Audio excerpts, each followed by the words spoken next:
Hello and welcome to our podcast where today we celebrate the 20th anniversary of Batman Begins. Holy shit, here we are. I'm your amazing, spectacular host with the most, Detective Artemis. And I am old buddy Ben Cleaver. How you doing, Artemis? I'm good, man. I miss you, you cuddly bastard. I know, I am quite cuddly, but I'm trying to lose weight, trying to get that summer bod. I was talking about the muscles, man. I can wash my laundry on your abdomen. Yes, that is 100% true. My rippled abs are... Yeah, those Jesus abs, dude. They're just perfectly defined. Jesus was proper fit, according to art. Yeah, he was, yeah. I mean, not Artemis art. I mean, okay. Because I was going to take credit for it. Old art, like paintings. Like nude art, my favorite. Yes. And your favorite, too. Nude art of Jesus. New band name called it. What? Nude art of Jesus. Ladies and gentlemen, please welcome to the stage. Anywho, yes, here we are celebrating 20 years of Batman Begins. Let us do our cheers and get this show on the go. All right, let's drink to a decade, detective. Yes! Oh my god. All right. God damn it. Fucking if Ernie was here, he would be laughing at me because I always fuck up the intro and outro. You literally started by saying, "Welcome to our podcast." I did, and I don't know what's going on, man. I think got a couple of screws loose back there. But yes, this is Drink to a Decade. Cheers. Cheers. All right. Artemis only had 8 hours of sleep last night, so. Yo, excuse me. I'm sorry. It was rough. Meanwhile, I got a full 45 minutes. Got to show off. All right, so here we are, 2005. Oh my gosh, 2005. Are we ready to jump into this? Because I'm excited. Okay, go ahead. Get the ball. I remember, for those of you who are uninitiated, I am old. Vintage. I was here when the trees began. So I'm 40 years old as of this taping. I'll turn 41 this year. Now, if you recall, last year we did, Drink to a Decade for the 04 or the 84 or 74, et cetera, et cetera. The 4 years. And I was born in 84. So I was actually a freshman in college in the fall of 2003, which, as I recall, I believe was when the first trailer dropped for Batman Begins. And I just remember sitting in my dorm room with my Dell laptop, because, dude, I got a Dell. And I guess it was YouTube. Yeah, we had YouTube in 03, didn't we? 05, actually. YouTube also turns 20. So what did I watch it on? Yahoo? Maybe Yahoo or... Did you ask Jeeves? I may have asked Jeeves. It might have been E-Bombs World or College Humor. I'm not sure. But I fucking love E-Bombs World. I remember, just that opening shot of him walking through the... the Tibetan mountains with the poles with the flags flying off the top of them, and the whole trailer, the first trailer drop for Batman Begins. And I had grown up with 2 older brothers who loved Tim Burton's Batman, 1989, and Batman Returns. Oddly enough, my older brother who introduced me to Batman was not as thrilled about Batman Returns, which I think has since become more of the prominent and kind of widely beloved one, while 89 is held in very high esteem, don't get me wrong, but I think because of the characters Catwoman and Penguin and all that kind of stuff, people really gravitate towards Returns. And then the Schumacher films, I was old enough by the time they came out that I wasn't thrilled about them, plus I had the older brother who was like, nah, these are whatever. And so I think that influenced me a lot. So to see this trailer drop with this, the buzzword of the time, gritty and realistic almost take on Batman, that was like, this is almost what it could look like to see this happen in the real world. And it blew my freaking mind. It was awesome. Do you remember the first time you witnessed anything about Batman Begins? Yeah, actually, I like how you mentioned that, you watched Batman Returns and then the Schumacher ones. And yeah, at that time, like the Schumacher ones, they left such a bad taste in the general audience's mouth that making a Batman movie again was kind of like, oh shit, like, can we do that again? Because it fucked up so bad. It was a huge deal because not only did after Batman and Robin, I remember my older brother saying when that one was coming out with Schwarzenegger and, you know, George Clooney and Uma Thurman. And my brother was just like, it's just a popularity contest now. Like it's not about making a good Batman movie. It's just like, who can we shove in there and call it Batman? Yeah. And it left a bad taste in the audience mouth. It left a bad taste in the studio's mouth. In the fans' mouth. In the fans' mouth. Everybody had really gross stuff in their mouth. Yeah, and it's, you know, more than usual for some. And at the time, yeah, I was like, I didn't really care so much because I didn't like the Schumacher one. So I was, you know, pretty disillusioned already. I didn't care. And I remember seeing like a magazine opening at my uncle's house or something, and it said like, oh, meet the new Batman, Christian Bale. And I'm like, I don't know who the fuck that guy is, so I really don't care. And it attends to your point that like, yeah, it was a popularity contest because it's like, who can be the most like, you know, like Hollywood A-lister right now to be Batman? It was a very like kind of like James Bond kind of thing. So when I saw Christian Bale, I was like, I don't know who that is, and I care even less. The thing is, I knew who Christian Bale was. I was like, the I fucking guy from Newsies? Are you kidding me? Like, I'm the king of New York. He's the king of New York, not Gotham, baby. Come on. Yeah, see, I didn't even know that. I didn't really watch American Psycho until like a little bit after I saw Batman Begins. So that was like, oh shit, okay, this guy's really cool. Oh yeah, I had not seen American Psycho at that point. I had the Disney Channel growing up. All I knew Christian Bale from was Newsies, the musical, which is great, by the way. It's a fantastic movie, fantastic musical. Bill Pullman, come on. Okay, that Independence Day speech. Right. Except this was Newsies, not Independence Day. But Bill Pullman sings and dances, baby. Oh. Anyway, we're getting off on Newsies, but that's what I knew Christian Bale from. And it's also like, I think the really revolutionary thing for this was the first time we got gritty. And of course, then in the 2 decades since, within those 2 decades since Batman Begins was released, they went way off the deep end with gritty. You know, they were like, let's make Superman gritty. And while grounded, while I do like the movie Man of Steel,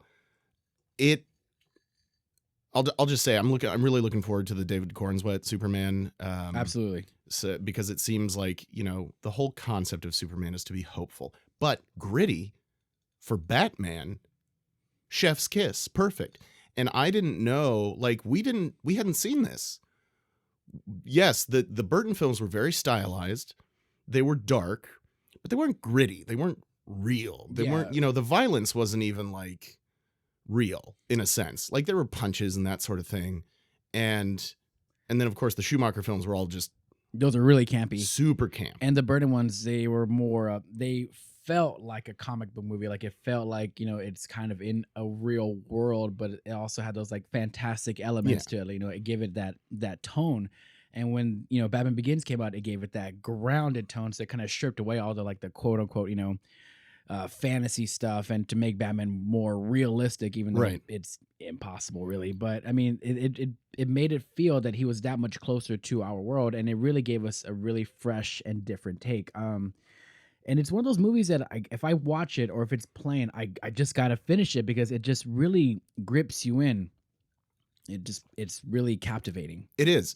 And I think the biggest point for me at this point in our story of talking about our experience with Batman Begins was that we had not seen that. We had not seen that in a comic book movie ever. And it became the blueprint for other comic book movies to follow. You know, because everything up until that point, because like even like Blade came out before that, right? Yes. Blade was still Spawn. They were all still heightened. They were all still very comic book. And that was the concept of comic book movies.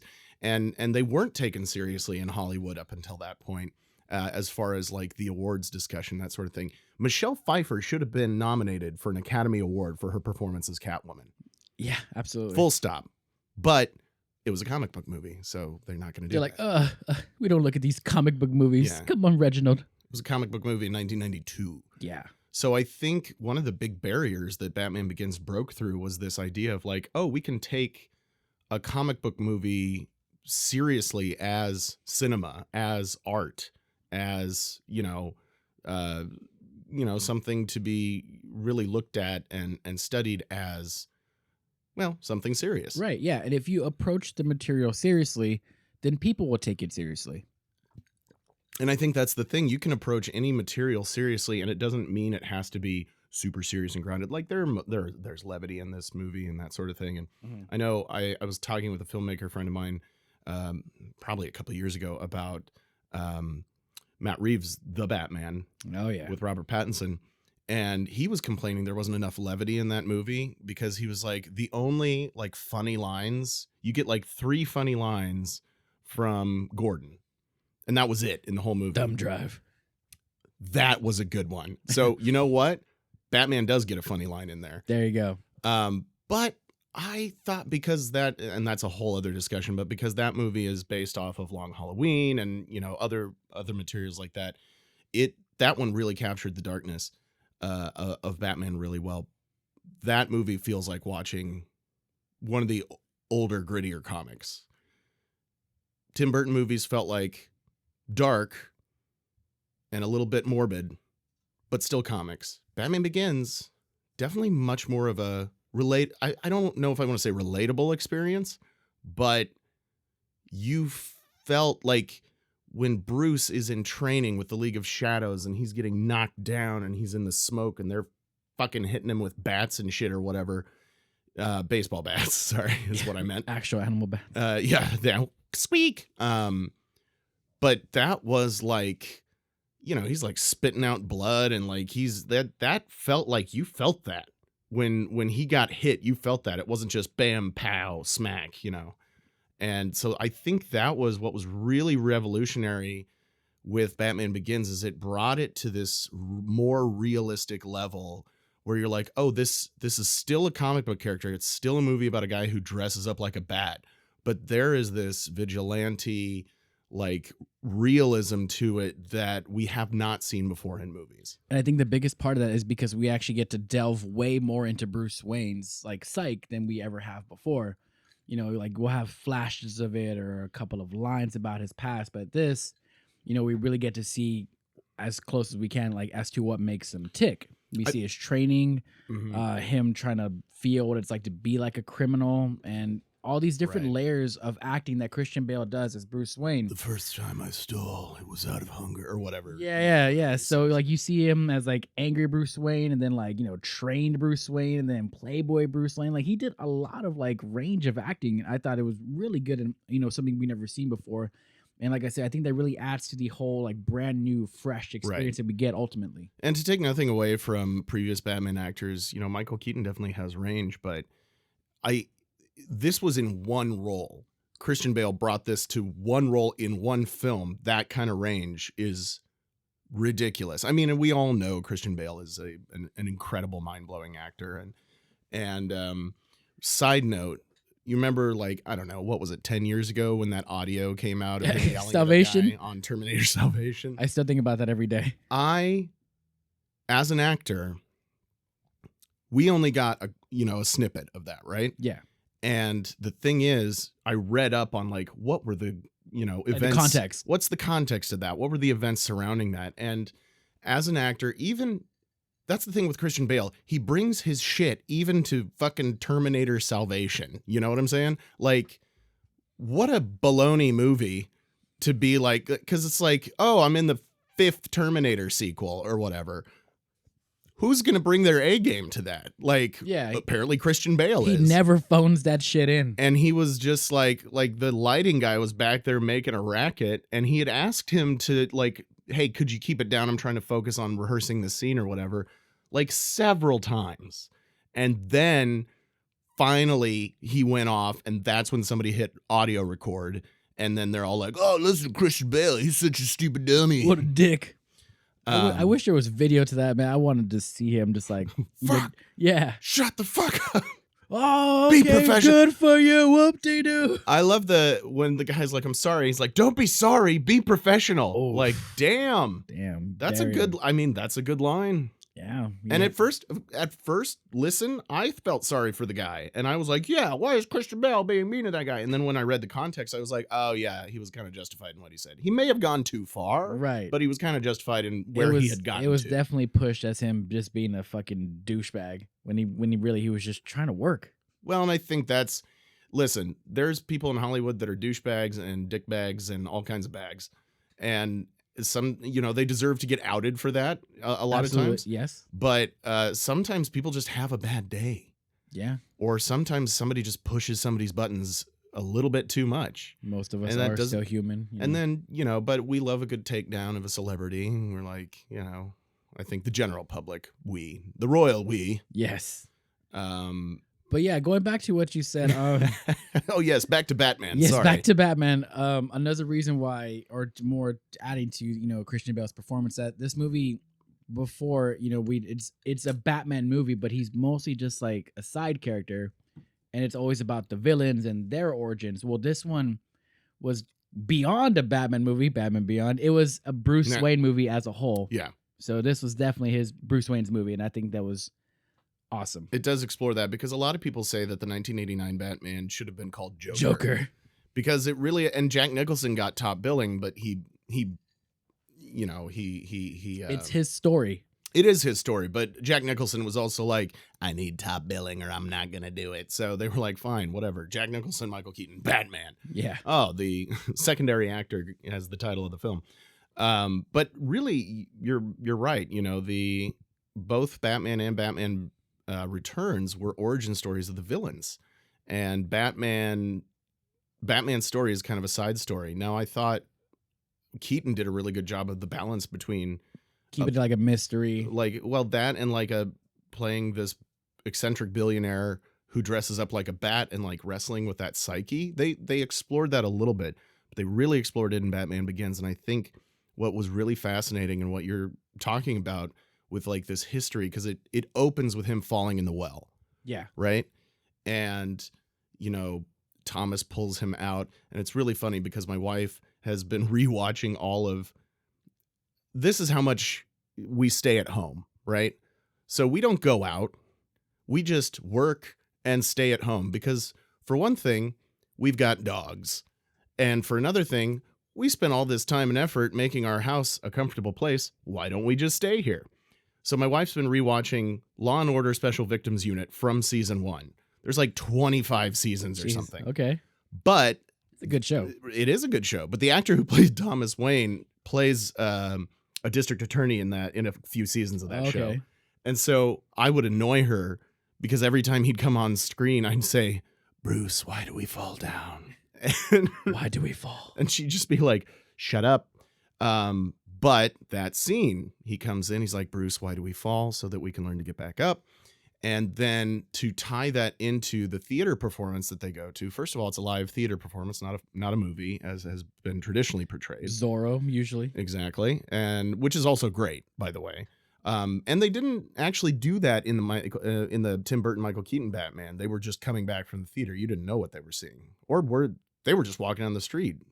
No, they did come out of the theater. Yeah, they did come out of the theater. From the Monarch Theater. Right. But then there are the ballet dancers on stage or the stunt performers dressed as bats because he had seen the bat in the well. I didn't mention that. And that scared him. And so that was a really interesting way to kind of tie the bat theme together. And then later on, of course, he's like, why a bat? And he's like, bats frighten me, And the thing with Christian Bale, he's got this almost lisp, like he grew up with braces. Yeah. But it's kind of iconic. It's kind of one of those things like the way Sean Connery talks or the way Chris Walken talks, it's this signature of their style, but it doesn't necessarily take away from the character they're playing. It just becomes part of it. Yeah, it's not distracting. Unlike his eye mole, I can never unsee it now. Oh, no. I've never even thought of that. And I usually notice that kind of shit. It's there. Oh, my gosh. Well, anyways, yes. So going back to the whole, they really hammer in that he's afraid of bats thing, which is cool because like originally when Batman was like trying to think of what should I dress up as, Alfred? How can I frighten these criminals? And a fucking bat just kind of burst through the window. He's like, I'll be a Batman. Yeah. So that's how it went. So I like how that was the comics. That was the origin of the comics, the original comics. Yeah. And I'm sure there's been like different, more better retellings throughout the comic years, but like for the general audience, this was good because like, oh, okay, that makes sense. Exactly. And also, if we're going to mention Alfred, Michael Caine. My cocaine. My cocaine. My heroin. Yes, for those of you that don't get the joke, everybody says if you say the phrase "my cocaine," it sounds like you're saying Michael Caine in Michael Caine's accent. Yeah. My cocaine. Mark okay. Why do we fall down, Bruce? Like, and I also love that he's like kind of Cockney and Yeah. I don't know what he says sometimes, so I'm glad I have like captions on because like, oh, that's what he said all these years. right. And I don't know if we've ever had a bad casting for Alfred. Well, no, honestly, my cocaine was cool. Alfred Go was great. Yeah, in the But- first. And it was Andy Serkis was amazing. Andy Serkis was really good. But Jeremy Irons was my Irons. favorite though. And He it's was so great. sad because I actually really like the idea of Ben Affleck playing Bruce Wayne and Batman. I feel like obviously he's got the look. He looks like the Bruce Wayne of the comics. He got super swole. I mean, he's been jacked for a while now, but he got super swole for Batman.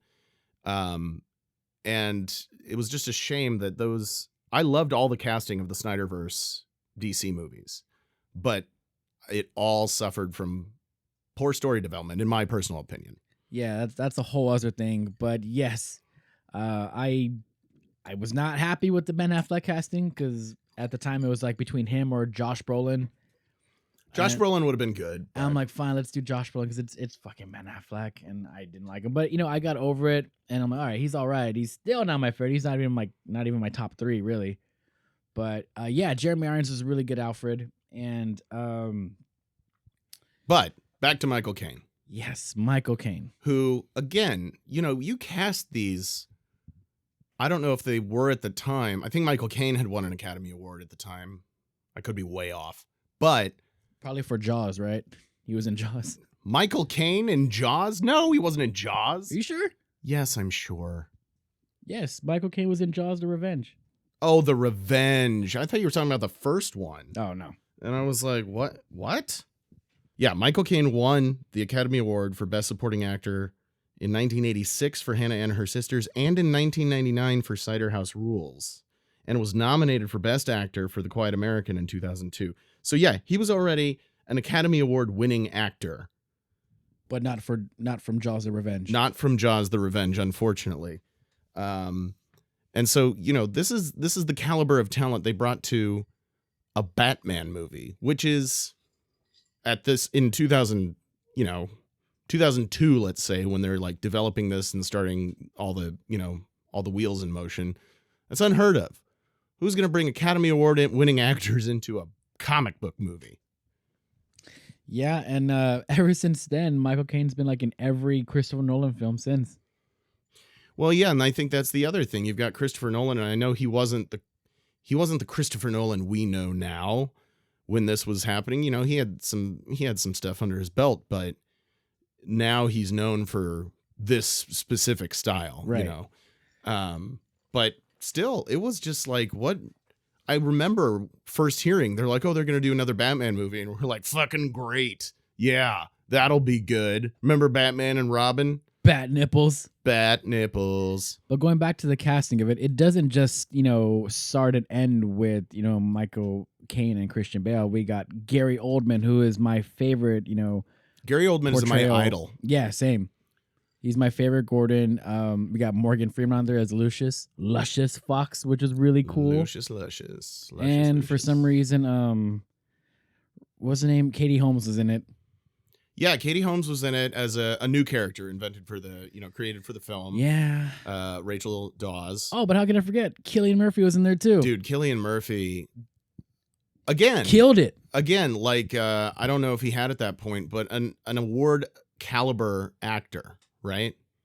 Very serious actor, and he's done. Has he done lighter stuff? I just thought 28 Days Later was pretty light, yeah. Yeah, that was Yeah, really totally. late. That was some light Sunday afternoon movie watching. With an ice cream. But yeah, Cillian Murphy, and I thought it was a really interesting choice because you had these iconic villains thrown into the previous 4 Batman films: Joker, Penguin, Catwoman, Bane, which was really wasted in the Schumacher films. But Poison Ivy, Mr. Freeze, Two-Face, Riddler. You had all these really great, iconic villains in the live-action movies, and then you bring in Liam Scarecrow. Neeson. Oh, Well, sorry. Liam Neeson. I'm jumping the yes. gun. I'm sorry. You're jumping the gun. I'm still on Cillian Murphy. Anyway, but yeah, you bring in Scarecrow, which, again, like everybody's gonna be like, oh, Joker, he's Batman's nemesis. You gotta bring in Joker. Well, obviously, they alluded to that at the end of this film, and that led on to one of the great performances of our lives. But to bring in the Scarecrow into this new gritty, dark universe of this new Batman, I thought was a brilliant move. And as Dr. Crane, Dr. Fraser Crane, but to bring in Cillian Murphy to play this character, he balanced it so well. Just have you seen my mask? You know, Something I say every day. This movie's very quotable. And that theme continued, you know, it was because he said that a couple times. Have you seen my mask? Yeah, that's one of the themes about the movie is wearing a mask. Right. And then in the next one, it was, do you know how I got these scars? You know? Yeah. And so I liked that theme repeated through the series. Right. Even with Rachel's line, it's not who we are underneath, underneath, a mask alluding to. But it's what I do that defines me. What I do. You know, what I do. And I didn't hate Katie. I didn't dislike Katie Holmes in this movie. I thought she did fine. You know, she's an actress. This is kind of the weakest part of the movie. She is kind of the weakest part of the movie, but that's partially due to the character. Like, I feel like that's kind of due to the way the character was written. Yeah, it was the weakest part. And then we get to see a young Joffrey Baratheon. Oh, yes. People are like, oh, it's going to be Robin, watch. Thank Yeah. God. No, he was not Robin. He went on to do bigger and greater things. Yeah. He was just a kid on a fire escape. Yeah. Just hanging out. My friends are going to believe me. Here you go, kid. Here you go. Well, anyways, so going back to the caliber of casting, Liam Neeson, how can we forget, as Ra's al Ghul, not Ra's al Ghul, it's Ra's al Ghul for you Danny O'Neill fans. Nice. Yeah, I believe I've been told, listen, I'm a white guy, so I couldn't tell you proper pronunciations of, is it Middle Eastern? Is it a Middle Eastern? It's Arabic. Arabic, yeah. The demon head. So I'm not versed in Arabic, so I can't tell you the proper pronunciation. I've heard some people vehemently say it's Ra's al Ghul, and I've heard some people say vehemently that it's Ras al Ghul. I go by the cartoon, it said Ra's al Ghul. Even on the Arkham games, too, it's Ra's al Ghul. Okay. Yeah. And Liam Neeson's character was a mix of Ra's al Ghul and Henry Ducard, which was a character from one of the comic books that was actually written by Sam Hamm, who wrote the screenplay for Batman 89. Yes. So Sam Hamm actually, created Henry Ducard as the man who taught Batman his detective skills. So in this movie, Liam Neeson was a mix of those two people. Yeah. And what a great name, Sam Hamm. Sam Hamm. That's a good one. It sounds like a DC Comics character name. It sounds like a made up name for sure. But Liam Neeson, of course, at that point, he'd been acting for years. He'd done Les Miserables and all this kind of stuff. Schindler's List. But some Dark of us, Man. Yeah, well, okay, Dark Man, that's one. But I was going to say, for a lot of us young nerds, we were just like, Qui-Gon Jinn, like when we were that age. There you go. Because this is releasing about 6 years after Episode 1, The Phantom Menace. So, for me, I think like I said, I was a freshman in college. I guess I could have watched Schindler's List by this point, but it wasn't something I was necessarily interested in as a 20-year-old or 19-year-old. Or Les Miserables, the non-musical version. But yeah, so I was kind of in there like, hey, it's Qui-Gon Jinn. And he kind of plays almost like a Jedi, like a weird He's just version. a good like teacher, mentor type person. Like if you ever play like Fallout 3, he's the dad. Oh, there you go. And it's just every time he talks, I'm like, I'm listening. Whatever you're saying. Yeah, he just has gravitas to his voice. Exactly. Especially, I can't wait to see him in the upcoming Naked Gun movie. Holy shit! I didn't even know about that. Yeah, he's gonna be presumably Frank Drebin, Oh my Leslie gosh. Nielsen's character. So Oh that my gosh. he can be funny as hell too, because he you will see kill him like that. in Ted 2, that little cameo, or in A Yeah. Million Ways to Die in the West. Yeah. I'm very excited for this actually. Oh, he will kill at that. So yeah, so just the Batman. casting, Batman.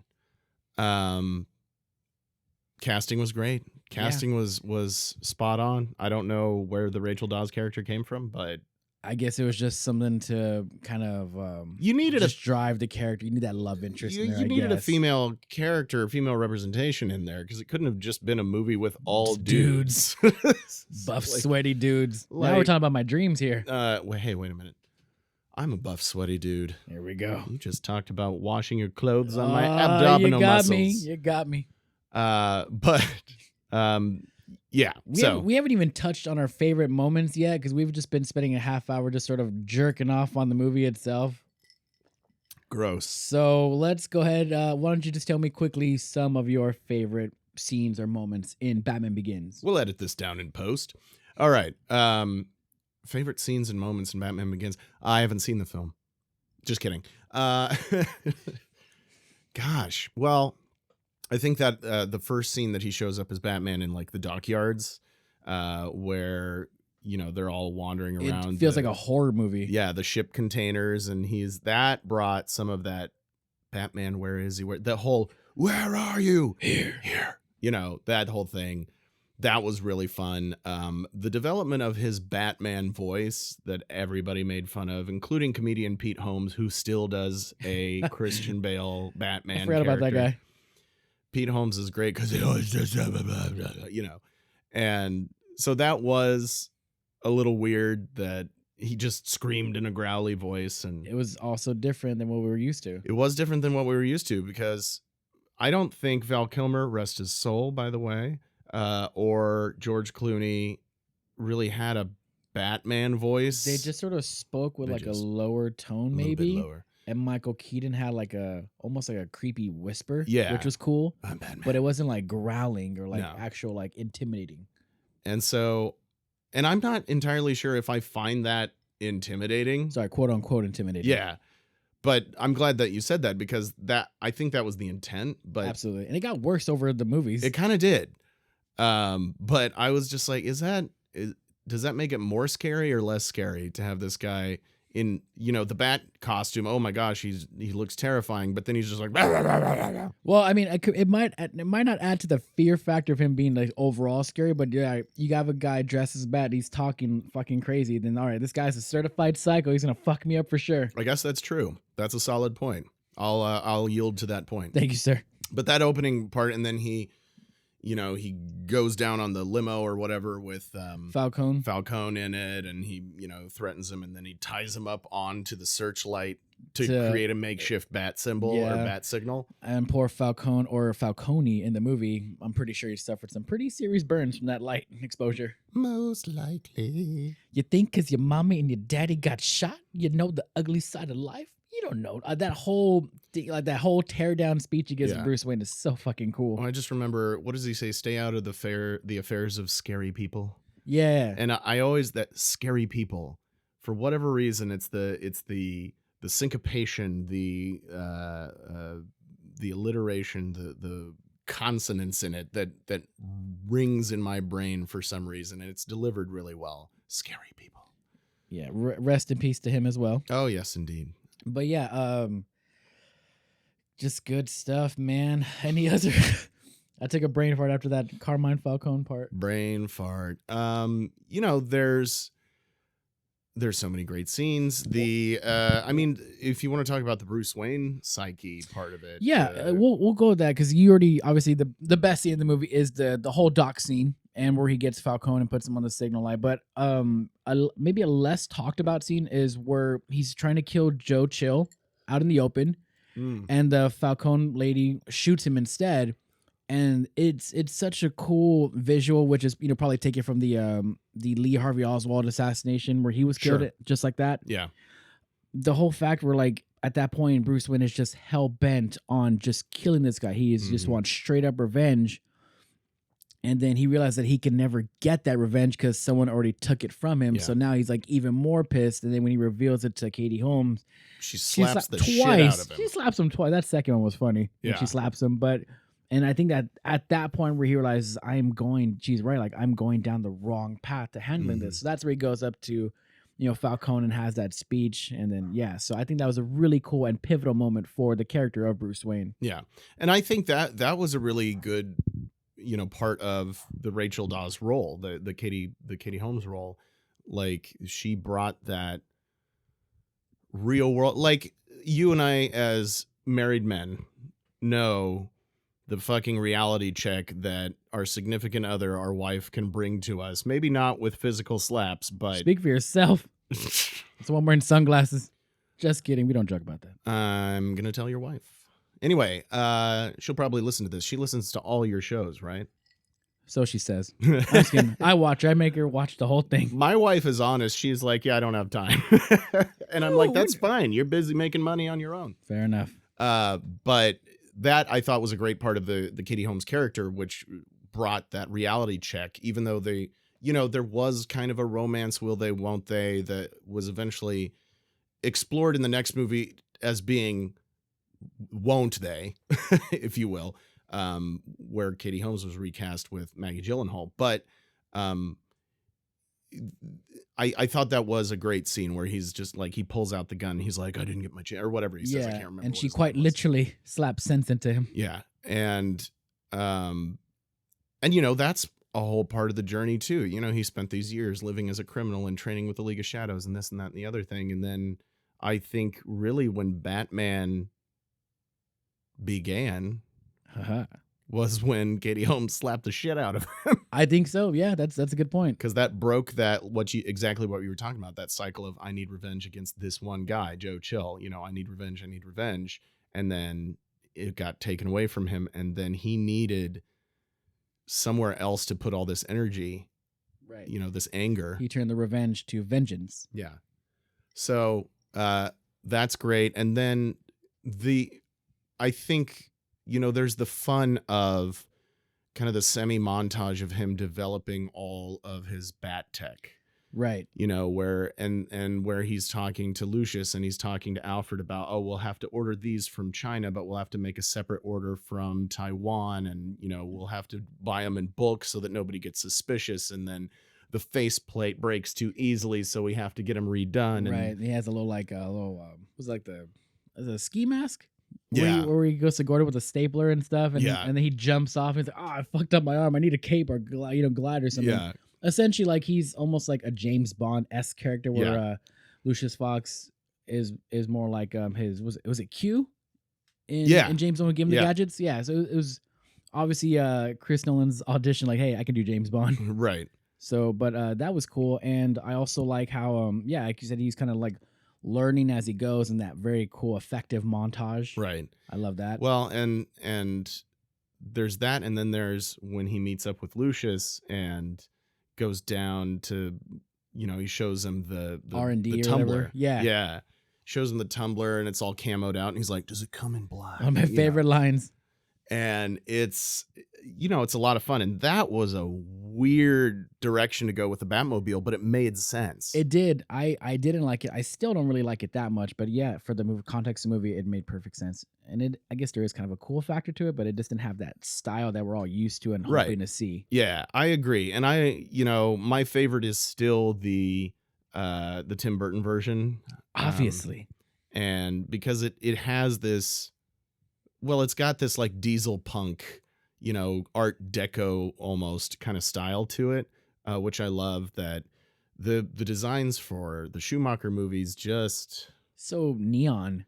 They were neon and they were this like weird postmodern ribbed skeleton. It was more light blue than anything. Yeah. And then, like the Ben Affleck Batmobile didn't have any personality. The other it was cool. It was cool, but they literally took the concept of it being a tank, which is one of the best lines in Batman Begins, where they're like, please, description of the car. It's a black tank, and it's driving across rooftops and stuff. It's not on any streets. It's flying on rooftops. Yeah. So cool. But it's like they took that concept of the tank way farther with the Ben Affleck Batmobile. But then I think we got back to more personality when you had the Matt Reeves, Robert Pattinson Batmobile. That one's all right. I don't hate it. I like it because it looks like a real thing. Like he just souped up Like muscle a car. Charger, Yeah. it is a Charger in that movie. And just like any Dodge Charger user, he didn't use any of his signal lights when he's merging into lanes. Exactly. But yeah, the scene when they introduce the tumbler and the whole scene where they develop the look, the style, and I think that brought a lot to the story of like, how the hell did he get all this stuff? Like, okay, we know Bruce Wayne is rich, so he could have bought all this stuff, but we've never seen that in action. It's always just like the previous films and TV shows, Batman just shows up with everything. Right. There's the origin story. His parents got shot. Fast forward 20 years. Now he's got all this cool shit. Yeah. And traditionally, like comic book wise, it was, Alfred mostly who created everything in Batman. Or Bruce Wayne does it too. Right. So usually it was them. But in this, we see, like we've been stating, like a more, I guess, grounded way, for him to get all this technology. Because it's, at the basement of his, Wayne Enterprise, Wayne Tower or whatever. Yeah. So that's where he kind of already had it there, and he just kind of paints it black and adds some little modifications, and there he is. Right. And so yeah, and just sourcing all this military tech and all this kind of stuff from his own company, but also like ordering it from different places around the world. And there was a little bit of kind of corporate intrigue in a sense in that, just because he's like, oh, I'm doing this all through Wayne Enterprises so that nobody, bats an eye. Yeah. Waka waka, you're a turd. Anyway. You bitch. I love you, Artemis. And so that was fun. And then of course, anything where they're showing the hallucination from the fear gas. The fear gas. The fear toxin, whatever. And another great line in a scene is when Lucius shows up, and it's the first time like Bruce realizes that Lucius knows exactly what he's doing. Because he gets gassed and then he wakes up in his bed at Wayne Manor, and both Lucius and Alfred are there, and he has that line of like, rough night, and he's like, oh, you're out spelunking or whatever. You're out spelunking. People are passing around the weaponized hallucinogen. You know how it goes, or whatever the line is. Right. It's so good. But there wasn't as much. We didn't really see a lot of Batman as a detective. He was kind of dumb in a way. A little bit. Yeah, than what we're used to. And we really haven't seen that up until the Matt Reeves Batman. As Batman as a detective. But there was some of that techie, let's find out, let's analyze this, whatever. We see a little bit more of it in The Dark Knight with the whole ballistic scene. So there's that, but in Batman Begins, it wasn't really there. And Bruce Wayne is supposed to be like a master scientist too, right? But it was really Lucius who created the antidote for it. Sorry, I'm chewing some ice. We are drinking to a decade after all. No problem. Another good scene too that we didn't talk about is where he calls the bats to help him escape. Yeah, which is take it from Frank Miller's Year One comic, right? And he's got a bat collar. A high frequency emitter. A high frequency emitter in the heel of his boot. Straight from the comic. And that was a good reference. That was a really good reference. It was really cool. And that was a really cool scene too, because the bats are circling in that, what is that stairway that, and he comes down and the cape opens up. Yeah. That was very classic Batman visual. Bats flying all around and the cape spreading out and all that kind of stuff, which is fun.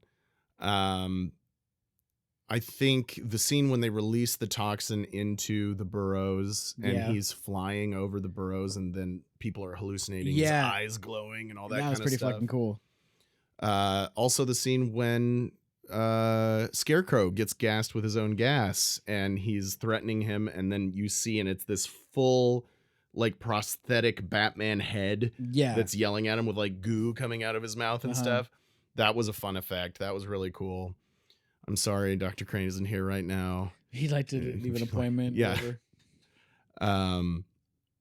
And then of course the scene when Ra's al Ghul, Raz, whatever, shows back up in the party in Wayne Manor, Oh yeah. and he has to get everybody out. So he, he kind of feigns that you sycophants, Yeah. you know, I like your impersonation. That was good. yeah. That's that lisp. That's Yeah. that lisp I'm talking about. To get everybody out of the house, and then the house burns down and everything, and we'll rebuild it brick by brick, and then the final scene on the train and all that kind of stuff with the final showdown with Raish, who's the big bad, Right. technically. Yeah. He's the final boss, even though Scarecrow has been doing all this stuff. But then Scarecrow ended up being an underling. Yeah, it was part of their plan to sort of purge Gotham because Right. it's just far too gone in the corruption. And that whole, his whole speech about we're the League of Shadows, we've been doing this for thousands of years. We released plague rats onto ships in Europe and all this kind of stuff. And he's like, every time society, fails, we come in and clean it up. Just sort of reboot them, reboot their franchise. Yeah, exactly. So, and then that, that's almost akin to like the whole idea of like the Thanos slap and the snap. The Thanos snap. Slaps all the events. Yeah, in the Avengers movies where he's like, there aren't enough resources. The universe can't take care of itself, so I'm going to reset it, essentially. And, is this morally wrong? Is this morally good? You can make an argument either way, but again, you've invested in Bruce Wayne's adventure? No, his mission to protect this city, and his real care for Gotham as a city, and his drive to protect it. And even though the League of Shadows is coming in with this justification of like, this city's too far gone, we have to purge it. And this whole thing was that, if you kill them, then you're just as bad as them. And we see that whole, contrast where they're at the League of Shadows temple. Mm-hmm. So, he still thinks that they should be, tried with their own due process or whatever. And, they're all like, no, we got to kill them. They're too corrupt. So that's where you get that, like I said, that contrast. Yeah. And that's challenged with Bruce at the end. And he says, I'm not, I won't kill you, but I don't have to save you. Right. Because if you kill a killer, then the amount of killers stays the same. Right. And even though he destroyed and killed everyone in that League of Shadows temple when it blew up. Well, that's true. We'll just ignore that. Anyway, Batman blows people up sometimes, and we don't really count it. He didn't kill him. The explosion killed him. Exactly. And so just overall, it is a great film, and it was revolutionary. It was, it changed the landscape. Let's save that I'll for save has that, it age well. So, I should have known, but I underestimated how much we're going to talk about this movie and how easy it is just to see, like praise it. So real quick, let's go into some quick trivia. All right. Did you know that Cillian Murphy actually screen tested as Batman? I did. Did you see that clip? I did see that clip. It was cool. It was interesting. Yeah, it was a very interesting take. And of course, again, he's an award caliber actor. So, but I think it was ultimately the right call because I think he did better as, Jonathan Crane. Right. So that was very interesting. Heath Ledger was considered for Bruce Wayne. Mm-hmm. I did know that. I did know that. He didn't audition, but he was considered, but he ultimately ended up doing something bigger and better and being the Joker. My God, indeed. Such a good role. A lot of influence came from the Year One comic book. A lot of it's evident. The whole Batman showing up an hour later into the movie, it's kind of like a Jaws thing where they just kind of build it up. They took a lot of inspiration from Blade Runner, the way it's shot and everything. And it's funny enough, you got Rutger Hauer, who was in Blade Runner. He's I forgot his name, but he's like, your company's in good hands, Bruce. So he was in there. He was one of the board of directors, right? And then this isn't attended to like this Batman, but Sean Young, who was in Blade Runner, she was supposed to be Catwoman, but that didn't go through. Oh wow! So that's another Blade Runner reference to Batman, because she was originally Vicky Vale in the '89, wasn't she? No, that was Kim Basinger. No. Sean was cast as Vicky Vale before Kim Basinger, and they started shooting. Did you not know this? I didn't. I could have sworn she was supposed to be Catwoman. No, she was supposed to be Vicky Vicky Vale Vale? in '89, and then they did not get along. Oh, She and Timmy B and some other people, Timmy I think. B, his underground name. And then she ended up. There was this whole scene where Bruce and Vicky were riding on horses, and she fell off while they were shooting, and she broke her leg or got hurt or something. We can cut all this out, but anyway. And then she had to go on leave for injury, and it was because none of them were getting along. They kind of used that to push her out and bring in Basinger basically at the last minute. Oh, okay. Well, I did not know that. We see Victor Zsasz in this movie. Victor Zsasz is That in was this cool. movie. Yeah, that's true. His first on-screen debut. Yeah, and unfortunately that never Really went anywhere. materialized into anything in the trilogy. But he is a great villain. He's very underrated. Scary as hell, man. Yeah, very underrated. Damn tally marks. I do yeah. the same thing, but instead of using a tally mark for killing somebody, I use a tally mark for every time I masturbate. Oh my God.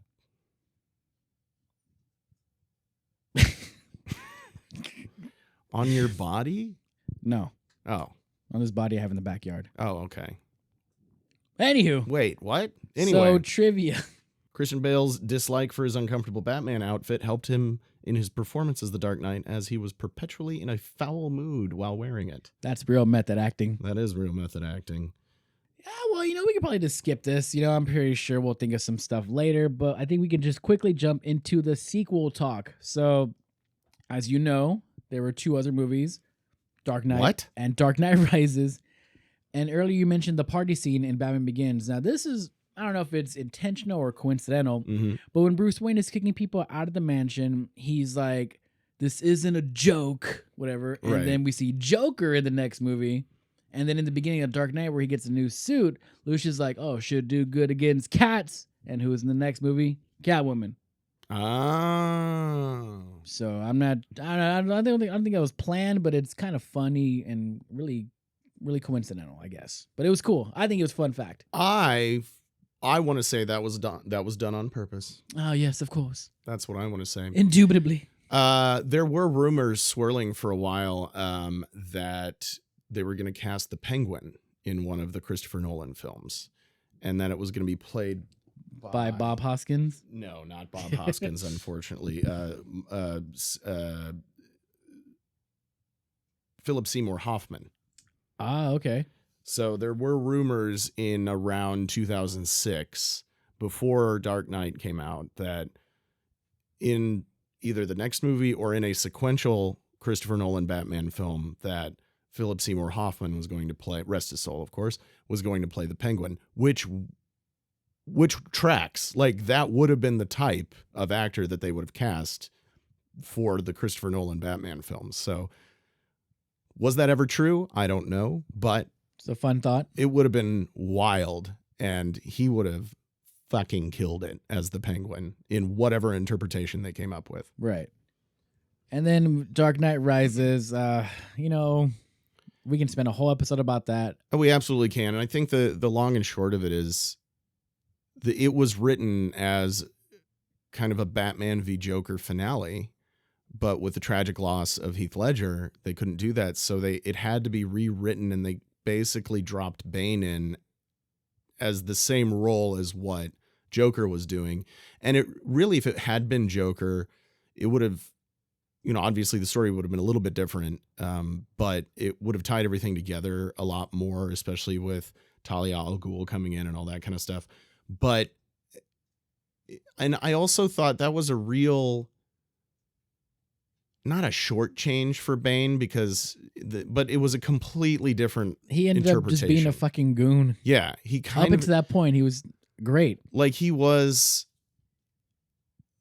The character in the comics is incredibly intelligent. His intelligence matches or maybe, outweighs Bruce Wayne's.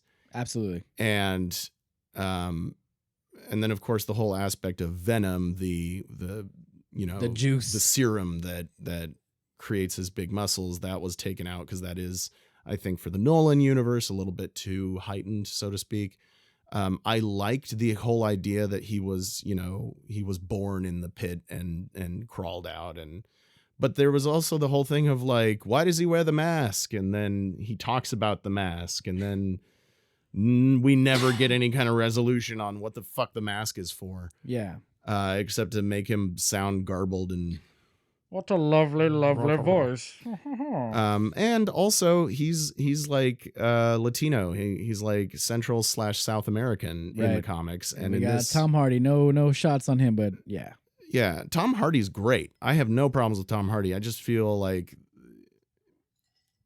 there were a lot of issues with The Dark Knight Rises that I don't think were anybody in particular's fault. I think a big part of it was that we lost Heath Ledger. And so it all, the wheels were already in motion, and then it all had to be redone. And I think it was good for Nolan to like complete this trilogy and complete the story. I don't think it would have been wise to just, well, Heath passed, so we just stop it after The Dark Knight.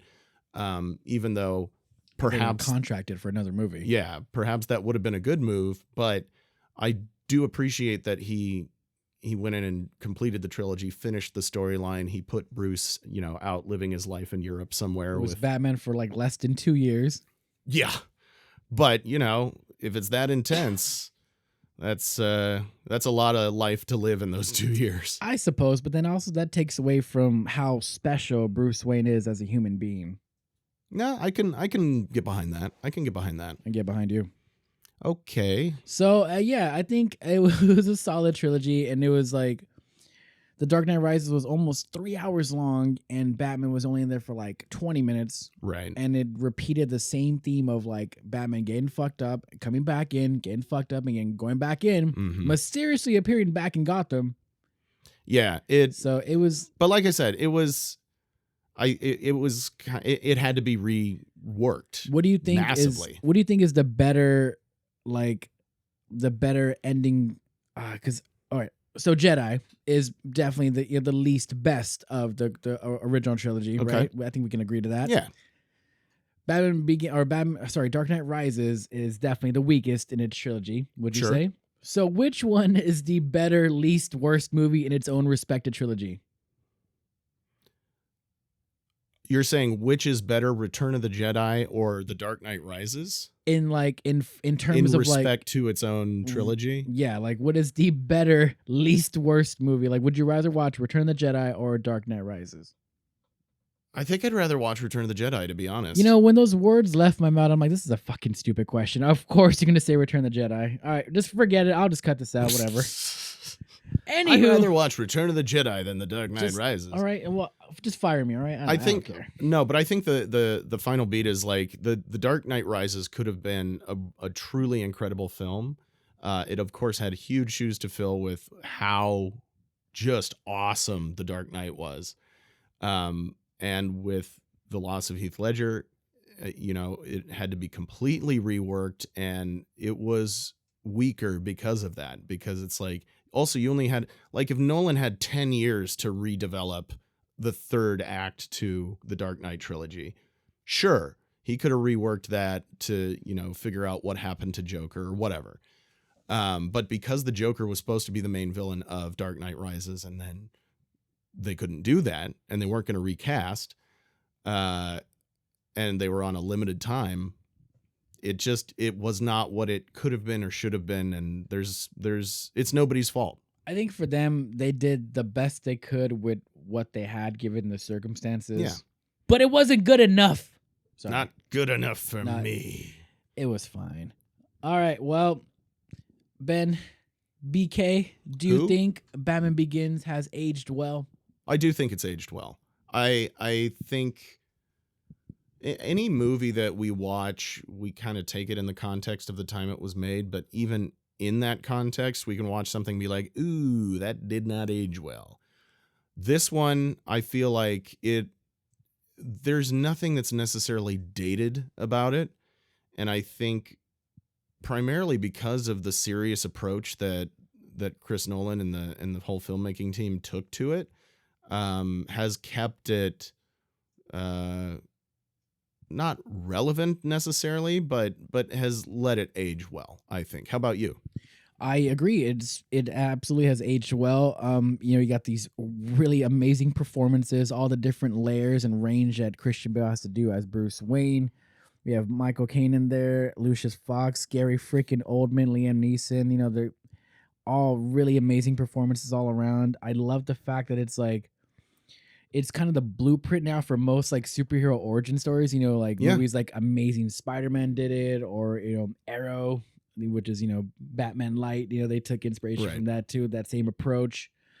I also love that there's actually a lot of emotion in it, like the whole "Why do we fall?" It's something I Oh yeah. say, I live by. And it's just in like right there where after the funeral where they die, or obviously after they die, where Bruce Wayne's like, "It's all my fault, Alfred. It's all my fault." It gets to me every time. So when I'm watching it with my son, I gotta yawn, pretending that it's tears from the yawning, but it's me just kind of like, I don't know.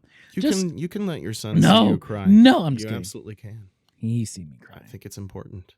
Sometimes, yeah. Do not submit to toxic masculinity. It's not toxic, or I can give up whenever I want. If you're like crying during like. No, I do. I know. But for this one, no. But I'm just like, if you're crying during like WWE, then it's probably time to. Yeah, I don't. But anyways, yeah. So what I'm saying is that like, there's a lot of emotion to it. There's a lot of things that well, for me, I guess I would apply to and use, and a lot of really good quotes, really funny quotes. Does it come in black, or to cover your chest, your arms will take care of the rest. Even though That's bullshit. even though there's no real signs, but I still believe it because Liam Neeson said it. Right, in his Liam Neeson voice. Yeah. So yes, Your arms and legs will take care of themselves. I think this movie has absolutely aged well and is one of the all-time best. And we didn't even touch on the soundtrack, but we've done episodes already. But real briefly. Hans Zimmer and crew, they had a lot of shoes to follow or to fill with, Danny Elfman's score, and they did an equally good but just a different take on it. And there was big shoes for Christopher Nolan to fill because he had to make Batman cool and relevant again. Right. So it was a massive like uphill climb for everyone involved in this movie. It was a huge task, and the Zimmer score is incredible because he didn't do the direction that John Williams and Danny Elfman had done, where you create an iconic theme. The music from this movie is recognizable, like you would not mistake it for a different film, but it's not a recognizable theme that you're whistling to yourself as you walk down the street, but it's definitely recognizable as music from Batman Begins or music from the Dark Knight trilogy, and it is iconic. Absolutely.